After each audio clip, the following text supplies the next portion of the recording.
Bonsoir à tous, bienvenue dans l'invité de la rédaction de Média TV. Ce soir, nous allons faire un point sur le taux de chômage au Maroc, un taux qui a connu une hausse au cours de cette année et qui a atteint 13,5% au troisième trimestre 2023 d'après une récente publication du Haut Commissariat du Plan, soit plus de 2 points par rapport à la même période en 2022. En une année, l'économie marocaine aurait perdu au moins 297 000 emplois d'après des chiffres officiels. Une situation qui concerne aussi bien le milieu urbain que rural. Ces dernières données portent le nombre des sans-emploi au Maroc recensés de manière officielle à plus d'1 625 000.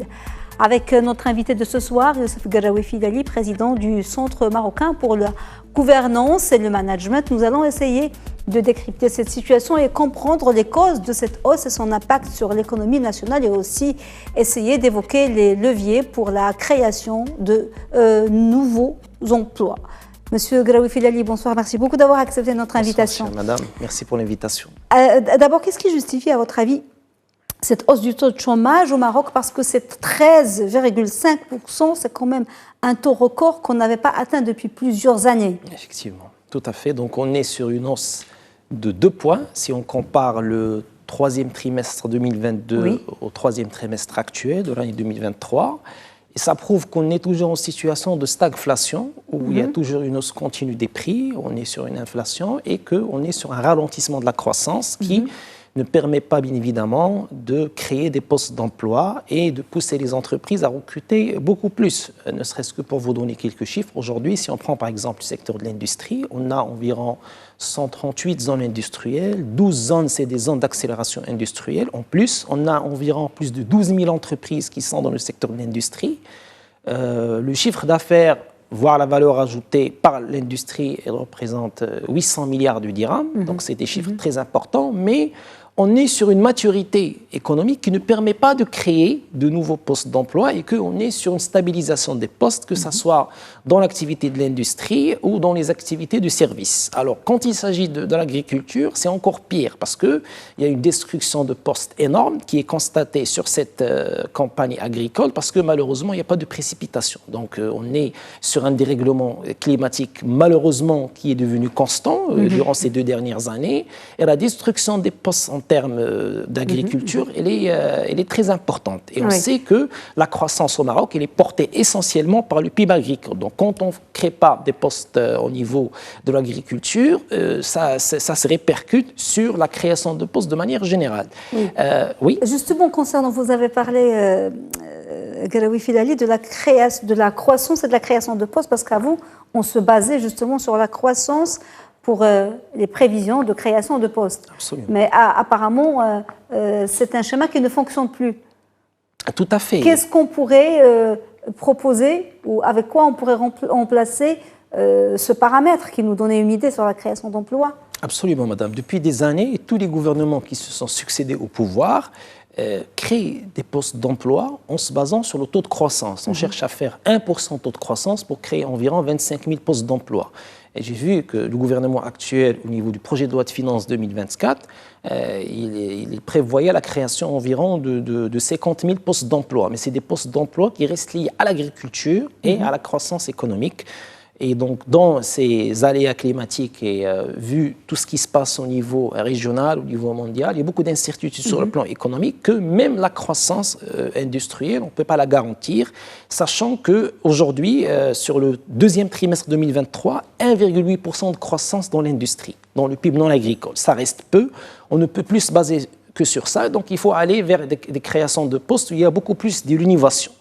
Donc, il faut aller vers des partenariats publics-privés où on cherche à créer des postes durables qui seront financés par l'économie marocaine et qui ne seront plus basés sur la croissance. Ça, c'est important. Il y a aussi la voie de l'auto-emploi, une véritable promotion de l'entrepreneuriat où on va promouvoir l'auto-emploi au Maroc. On va y venir justement quand on va aborder le volet des solutions. On va, si vous le voulez bien, juste essayer de comprendre ce que signifie ce taux de 13,5%. Est-ce que cela veut dire automatiquement que l'économie nationale se porte mal? Véritablement, oui. Cette année, l'économie marocaine traverse une situation qui est assez difficile, donc une inflation accrue, un taux de défaillance d'entreprise qui est très élevé, du sous-emploi, ça aussi c'est très important parce que dans le niveau de taux de chômage national de 13,5%, on compte uniquement la population active en chômage, c'est-à-dire les 1 625 000. Il y a aussi 1 million de personnes qui sont en sous-emploi, c'est du travail sous-qualifié, c'est du travail temporaire. Oui, parce que 1 625 000, ça paraît très peu par rapport à la réalité. Exactement, la réalité, elle prouve autre chose. Nous avons l'économie informelle qui représente 30% de notre richesse nationale et beaucoup de gens travaillent dans l'économie informelle. C'est des gens qui ne sont pas déclarés en CNSS, c'est des gens qui n'ont pas de couverture sociale et qui travaillent dans la précarité. Au-delà de ça, nous avons aussi le sous-emploi. C'est les gens qui font du travail temporaire, qui font un petit peu du statut de l'auto-entrepreneur, qui travaillent avec quelques heures supplémentaires, ce qu'on appelle les freelancers aussi. C'est des gens qui travaillent, qui sont en sous-emploi et par conséquent, ils sont sur une sous-qualification de l'emploi. C'est un travail de dépannage en attendant de trouver vraiment le poste adéquat et bien évidemment qui répond à leurs aspirations, à leurs attentes. Ils sont aux alentours de 1 million de personnes. Donc vraiment, c'est très inquiétant et on sait que réellement, si on veut creuser plus et compter la partie sous-emploi, l'économie informelle, donc le taux de chômage, il sera beaucoup plus élevé que le taux de chômage national, 13,5% annoncé par le HCP. Oui, alors pour le moment, comme vous l'avez dit, comme indicateur, on a les rapports du HCP. Parce que c'est ça les chiffres officiels qu'on a, même si on sait que la réalité est tout autre. Alors, quels sont, d'après cette dernière publication et ce dernier rapport du HCP, les catégories et les populations les plus touchées et les secteurs aussi les plus touchés par les pertes d'emploi et la hausse automatiquement du chômage? Effectivement, madame, le taux le plus flagrant aujourd'hui, c'est le chômage auprès des jeunes. Quand on voit la tranche d'âge 15-24 ans, on est passé de 34 à 38%. Oui, pour le troisième trimestre. Absolument, donc 38% dans la catégorie des jeunes, et c'est quelque chose qui est palpable. Moi, je travaille avec beaucoup d'industriels et j'échange avec beaucoup d'entrepreneurs et de jeunes à Casablanca, à Rabat, à Kenitra, à Salé, et on le constate, on le remarque, ne serait-ce que sur ces deux régions, on voit qu'il y a plusieurs personnes qui sont en quête d'un poste d'emploi et que les entreprises aujourd'hui actuelles, industrielles et de services, ont du mal à absorber, à recruter. Comme vous savez, on a environ 400 000 nouveaux demandeurs d'emploi chaque année. Si on crée 25 à 50 000 postes d'emploi, ça ne fait pas affaire. Et donc, devant une destruction de postes, qu'il ne faut pas qu'on oublie, chère madame, qu'il y a 297 000 aujourd'hui. Donc vraiment, une situation très alarmante que aujourd'hui le marché de travail n'arrive plus à absorber les lauréats et les nouveaux chercheurs d'emploi. Pourquoi c'est principalement les jeunes? Parce que ce sont des profils qui ne sont pas forcément demandés, parce qu'on préfère des gens avec de l'expérience. Effectivement, quand on creuse un petit peu, on voit les raisons. En général, les entreprises... Mais ce n'est pas que les diplômés. Quand on dit les 38%, ça englobe même... Tout à fait. C'est essentiellement composé des diplômés ou de jeunes qui cherchent bien évidemment à sortir du sous-emploi et aller vers un travail qui répond à leurs aspirations et attentes et par conséquent s'inscrire dans l'emploi durable. Effectivement, quand on voit tout ça, on sait que c'est une problématique qui est liée à leur CV. On sait que les entreprises sont très exigeantes. Quand on ouvre un poste d'emploi, on cherche à prendre les mieux expérimentés, les plus expérimentés. Et des fois, quand on veut un petit peu staffer vers le bas, on cherche aussi des gens qui ont une première expérience. Et c'est vrai que les lauréats d'école aujourd'hui souffrent, et ne serait-ce que pour trouver un stage. Les stages d'immersion ou les stages pré-embauche sont devenus aussi recommandés. Il faut qu'il y ait de l'appui de certaines personnes, de la famille, de l'entourage, etc. Pour que même non rémunérés. Absolument, même non rémunérés, absolument, pour qu'ils puissent avoir ce stage. Alors qu'on sait très bien qu'il y a 15 ans ou 20 ans, ça se passait autrement. Donc les entreprises étaient très demandeurs des stagiaires et en général, c'est des personnes qu'on gardait après la période de stage. Aujourd'hui, l'insertion des jeunes diplômés est devenue très difficile, d'où le rôle prépondérant des deux secteurs, public et privé, pour aller vers les partenariats publics-privés, les triple P, où on va créer des zones, on va créer des plateaux, on va faire recruter ces gens, ces jeunes lauréats à travers des triple P où carrément on se libère de la croissance économique, de cette dépendance de la pluviométrie du secteur agricole. On se libère aussi de cette stagnation qu'on vit aussi dans les autres secteurs, que ce soit l'industrie ou le tourisme ou les services, et de créer des postes d'emploi pour des gens qui seront utiles pour la société, pour l'économie marocaine, pour effectuer un travail intéressant qui va permettre de générer de la croissance et du chiffre d'affaires. Alors, il y a eu autour de ces chiffres, bon, ce n'est pas la première fois, une polémique, petite polémique, mais c'est habituel, ceux du HCP, parce qu'ils ont été contestés ou en tout cas interprétés différemment par le ministre de l'Inclusion économique, la petite entreprise de l'emploi et des compétences, Younes Skouri, qui a réagi à cette hausse de 13,5% et qui a affirmé que la majorité des postes perdus concernent l'emploi non rémunéré, en particulier en milieu rural et dans le secteur de l'agriculture. Il a affirmé aussi devant les députés de la première chambre qu'au cours du 3e trimestre de l'année 2023, c'est vrai qu'il y a eu des pertes, mais c'est des postes non rémunérés principalement. Est-ce que vous partagez cet avis ?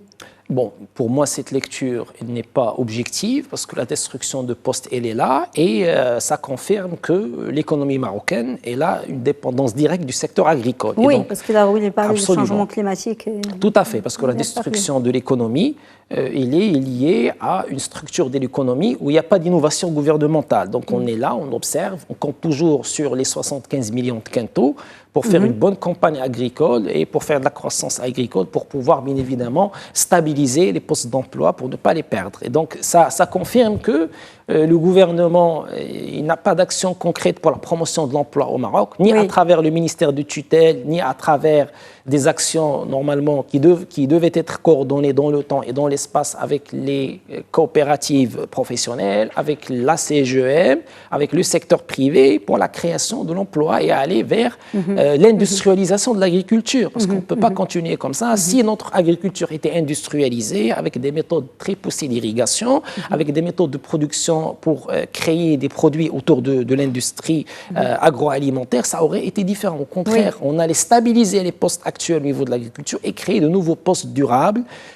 pour, bien évidemment, booster aussi les entreprises agricoles en la matière. Oui. Alors, Younes Skouri est allé plus loin parce que pour lui, loin d'être en régression, le marché du travail aurait connu une transformation qualitative et structurelle, d'après ses propos ces dernières années. Il avance des chiffres du travail salarié qui aurait grimpé de 621 000 emplois durant le 3e trimestre 2023 contre 225 000 en moyenne annuelle, toujours d'après lui, pour les mêmes périodes en 2022-2021. Et il se base, pour justifier cette évolution du marché du travail, sur les déclarations des salariés auprès de la CNSS, par exemple.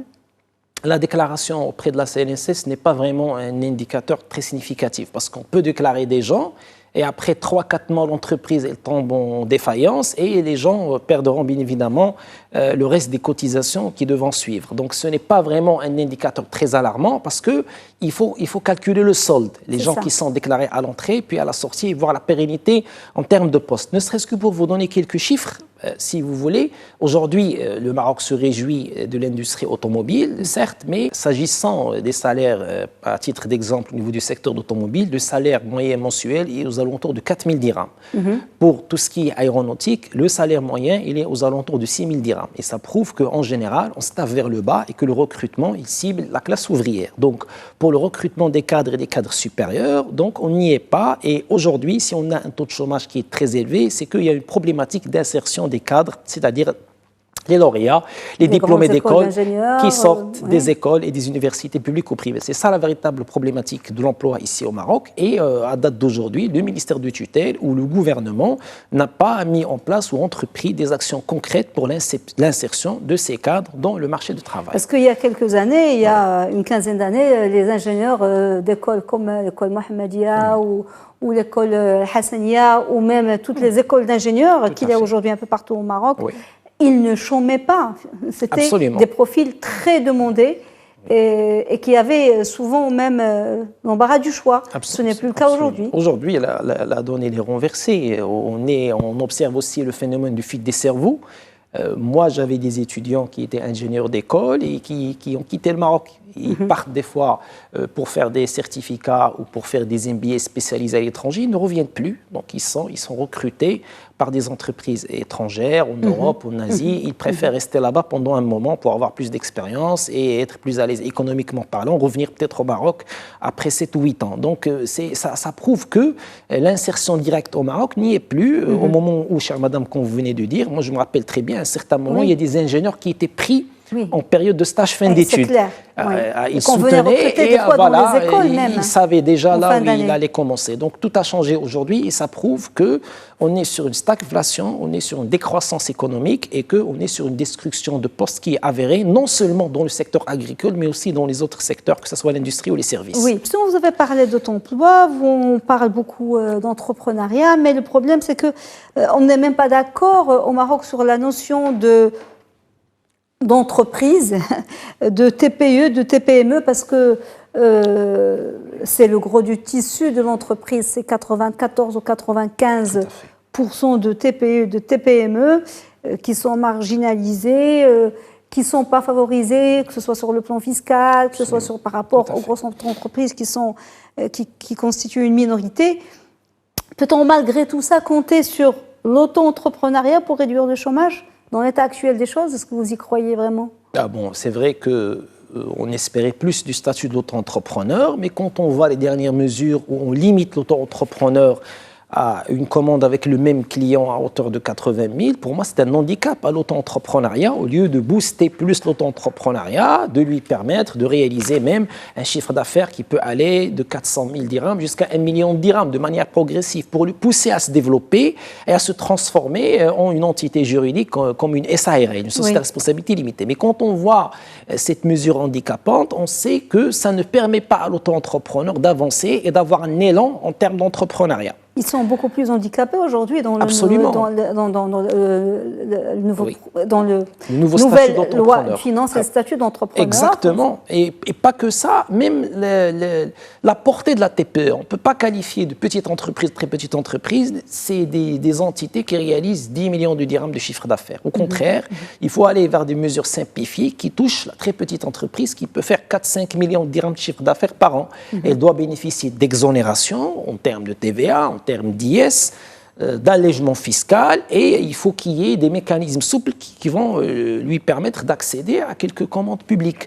Aujourd'hui, ici, on met des mesures pour dire aux administrations publiques de publier sur le portail de la TGR les commandes à octroyer à certaines entreprises ou sociétés. La TPE n'en bénéficie toujours pas, même si on a mis en place cette mesure. C'est des mesures... Même quand elle en bénéficie, il y a des grands problèmes de délai de paiement. Des délais de paiement très retardés, des fois des livraisons, des certifications de services faits qui ne sont pas faits par les ordonnateurs concernés. Donc autant de problèmes que la TPE aujourd'hui, il a de très grandes difficultés pour accéder aux commandes et au marché du secteur public. Revoir le statut peut-être, revoir leur statut des TPME, des TPE. Des commandes très simplifiées, droit au but, et puis aussi l'ouverture du secteur privé. Même le secteur privé aujourd'hui, quand on prend les moyennes et les grandes entreprises, elles préfèrent bien évidemment travailler avec les entreprises qui ont plus d'expérience et de taille moyenne. Donc toujours la TPE et la PE, elles restent négligées et ça ne permet pas de promouvoir l'auto-entrepreneuriat et de promouvoir le petit entrepreneur et les gens qui cherchent à faire travailler avec lui. Merci beaucoup, Monsieur Youssef Garaoui Filali, président du Centre marocain pour la gouvernance et le management, pour cet éclairage espérant des jours meilleurs pour la création d'emplois au Maroc. Absolument. Merci, cher monsieur. Merci, cher Madame, monsieur, merci beaucoup de nous avoir suivis. Bon, suite des programmes sur Média TV. Très belle soirée.